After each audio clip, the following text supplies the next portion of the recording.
Life is fine somehow, gotta regain control. City lights are shining in the night they call.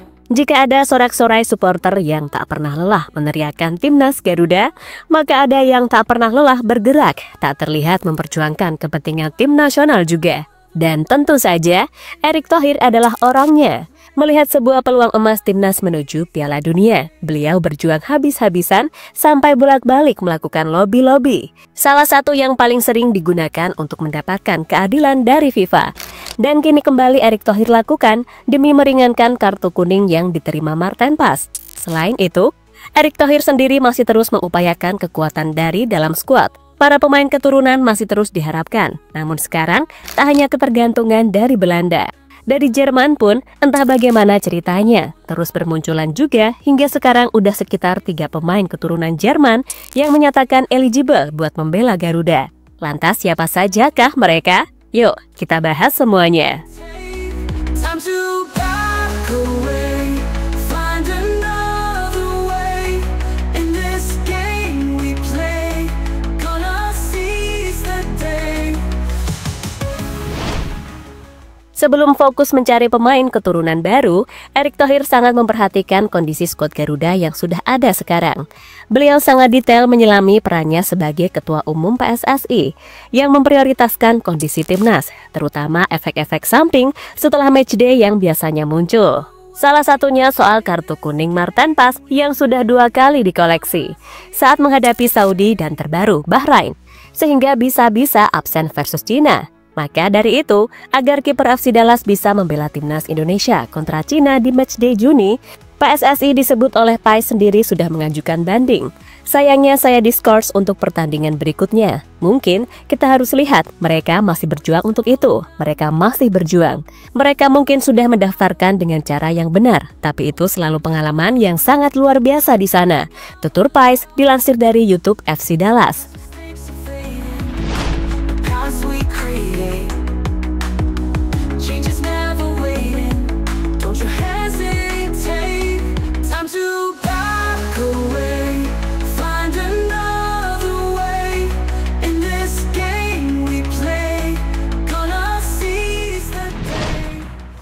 Mungkin kita berpikir kalau regulasi FIFA itu kan sangat ketat, menyimpan pasal dan prosedur.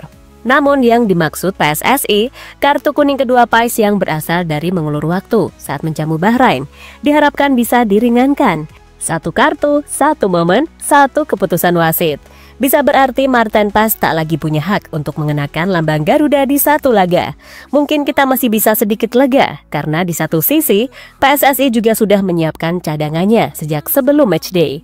Nama Emil Audero digadang-gadang akan debut melihat situasi sekarang. Namun bagaimanapun Marten Pas adalah kiper utama. Dirinya sudah lebih paham akan lini pertahanan timnas yang sekarang ini sedang kembali dibangun oleh Patrick Kluivert yang dibantu Alex Pastoor. Apalagi di bawah arahan Pastoor, skema timnas lebih dominan bermain bertahan sesuai dengan pemahaman Bang Pais. Belum lagi ditambah soal chemistry. Tentunya ada resiko miskomunikasi jika Emil debut di laga krusial. Dan Cina sendiri gak bisa diremehkan begitu saja.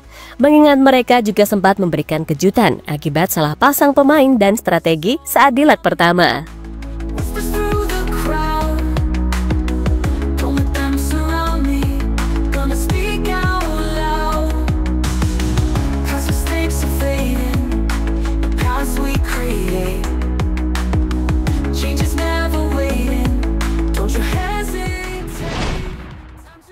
Tiga pemain keturunan Jerman Indonesia muncul. Selain fokus membenahi tubuh Garuda, Erick Thohir belakangan ini juga sering angkat bicara soal pemain keturunan, mengingat banyaknya diaspora yang ingin pulang ke pangkuan Ibu Pertiwi. Apalagi dengan tim kepelatihan yang aktif, kini pemain keturunan lebih mudah menampilkan aksi mereka agar dilirik.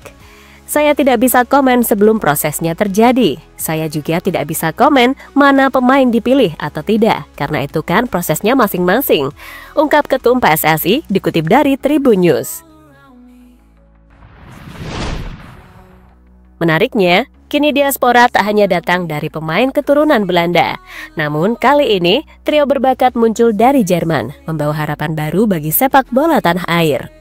Yang pertama ada Rino Muns, bek tengah kokoh kelahiran Jakarta. Bernama lengkap Rino Morris Muns, ia sejatinya pemain kelahiran Jakarta pada 2 Oktober 2005.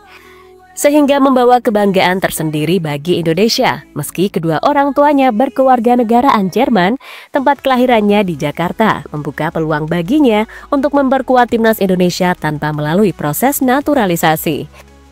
Karir sepak bolanya dimulai di Akademi SD Fortuna Köln, di mana ia menghabiskan 10 tahun pembinaan. Pada 2022, Rino bergabung dengan Bayer Leverkusen Under-19 dan tampil dalam 38 pertandingan, mencetak 2 gol sebagai bek tengah.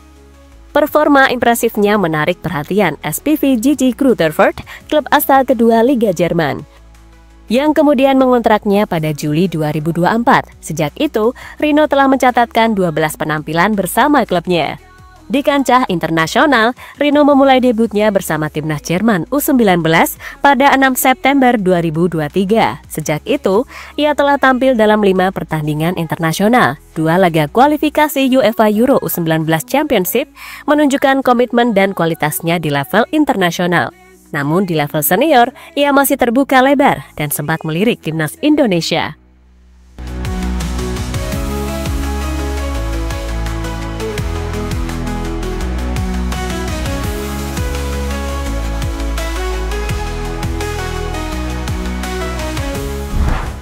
Kemudian kedua ada Laurin Ulrich, sang gelandang muda berbakat. Lahir pada 31 Januari 2005 di Heidenheim der Brands, Jerman.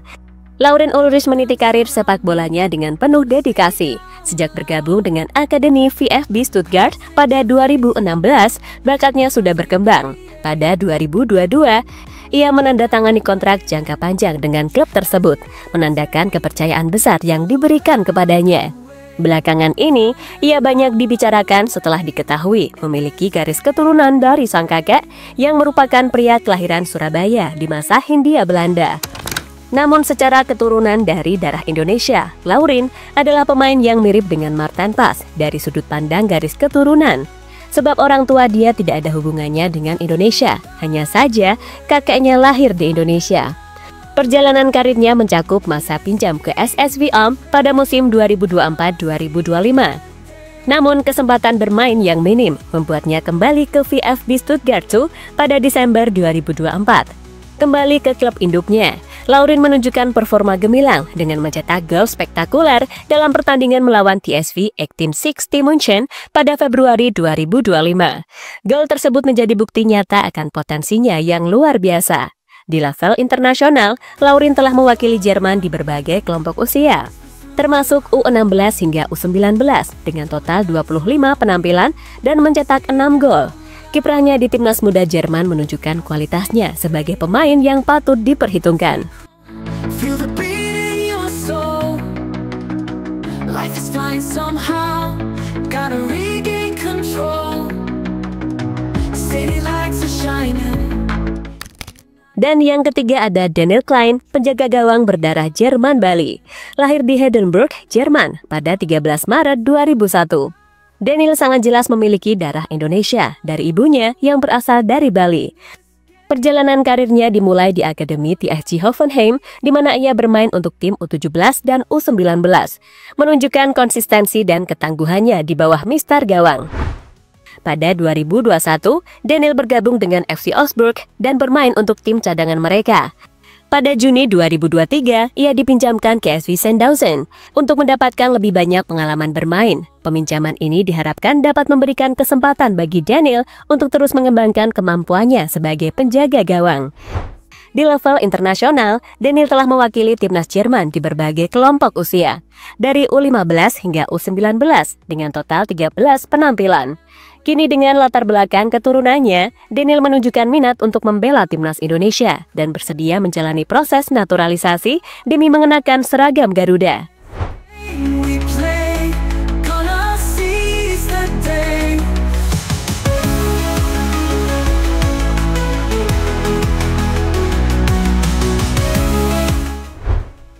Kabar Jairo Redwold. Selain pemain keturunan baru yang membeludak, sejatinya masih ada Jairo Redwold yang jangan sampai terlupakan. Mau gimana pun gelandang milik Royal Antwerp ini penting. Sebelumnya sumpah sebagai warga negara Indonesia, Jairo ingin dipercepat bersama trio Enjoy buat matchday Maret. Namun karena kurangnya dokumen, jadwal tersebut harus ditunda. Dito Aryo Tejo mengatakan bahwa proses naturalisasi Jairo masih dalam tahap administrasi dan tidak dapat dilanjutkan sampai seluruh dokumen yang dibutuhkan telah selesai. Sementara keterangan dari Pak Erik menyampaikan bahwa ada beberapa paperwork yang belum bisa diselesaikan karena Jairo pernah membela timnas senior Belanda, sehingga proses melalui peraturan FIFA agak berat. Proses naturalisasi pemain sepak bola belum pernah mengalami masalah administratif seperti ini, tapi beberapa pemain sebelumnya juga menghadapi masalah serupa. Hingga saat ini, tidak ada kepastian kapan Jairo akan menjalani sumpah WNI. Ada kemungkinan di masa-masa sebelum matchday Juni, namun jika terlewat, ada kemungkinan gagal diproses juga. Namun kita semua tentu saja terus berdoa, semoga Jairo segera bergabung ke timnas Indonesia. Pemain berusia 27 tahun ini telah bermain di Liga Top Eropa dan dianggap dapat meningkatkan kualitas lini tengah. Mengingat Joy Pelupesi juga sudah berumur dan memang hanya sebagai pemain jangka pendek.